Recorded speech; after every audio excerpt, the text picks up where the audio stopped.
Hi, students, and welcome to week 7 in your online general psychology course.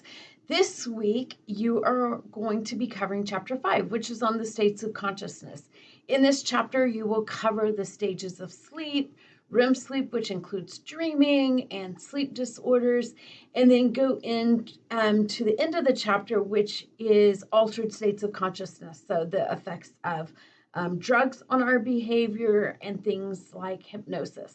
So this typically is a favorite chapter of students. So I hope you enjoy this chapter and learn a lot that may help you with your own sleep habits. So let's take a look at this week's module. You have the PowerPoint slides.